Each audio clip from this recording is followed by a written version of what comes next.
呢度係200幾尺間兩房嘅單位，又係準備起貨。咁我哋都係 show 翻個現場俾大家睇下啦。點樣間兩房先？我哋首先就去門口位介紹翻。門口位呢邊，我哋就用咗一個呢個獅子鞋櫃去間房嘅，係啦。咁啊下邊擺鞋啦，中間有櫃桶，中間呢邊中空，呢上面都係儲物嘅。OK， 咁我哋呢邊咧就有咗一個三角形嘅櫃，咁啊側邊就有個雪櫃位嘅。我哋就開翻呢間房先啦。開呢間房咧，我哋係用咗個磨砂嘅玻璃趟門去間呢間房間。咁啊呢間房我哋睇翻，我哋呢邊咧就做一個3尺嘅地台床啦。床上邊咧側邊位置咧就做翻個吊衣櫃嘅。咁啊呢個位置咧就做翻個書櫃啦，玻璃用玻璃嘅門板。咁下邊咧就做翻個細細嘅小書台。咁你呢個位置，你睇翻我哋牆身嘅位置咧，我哋都會鋪翻，都會做翻啲板嘅，鋪翻個牆身。咁啊，成間房間咧都好企理，好好睇嘅。咁呢個位置咧，我哋做翻個食飯位啦，上面都做翻個吊櫃，做翻個儲物。咁呢個位置我哋會放個細細地嘅梳化，到呢度咧就係一個電視機櫃。電視機上面咧，我哋就用咗個飾櫃嘅玻璃飾櫃嘅，係啦。咁啊呢邊就擺電視機。OK， 咁呢邊就一個主人房。主人房呢度，我哋一樣啦，都係用翻個磨砂玻璃白色框嗰啲趟門啦，咁樣搞翻呢個房間。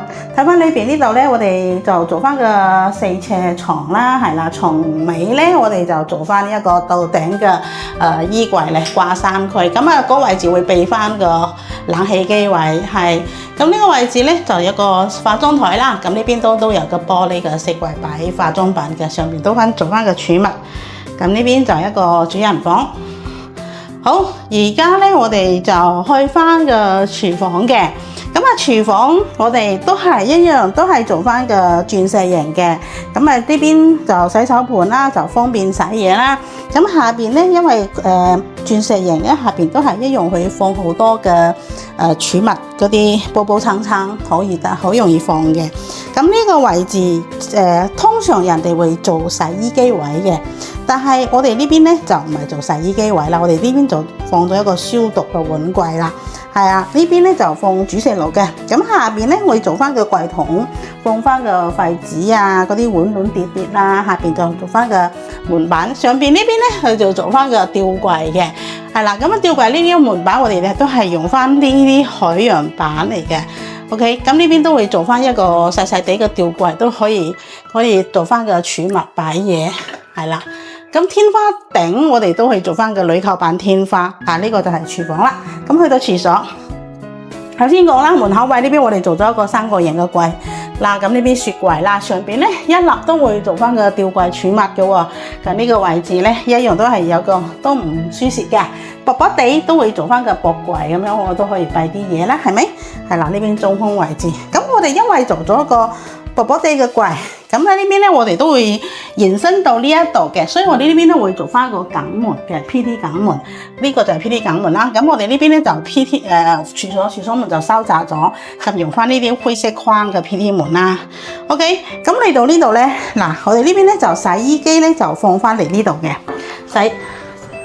咁啊呢邊咧就擺翻個儲物啦，又可以遮翻個喉。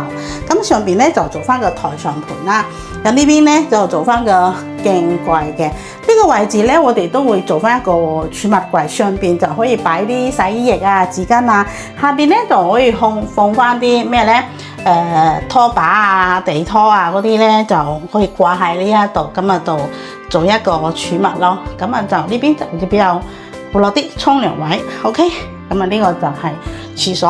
咁啊睇翻地磚，地磚我哋呢邊咧就用翻一個叫做600×600嘅蛇紋方磚嚟嘅。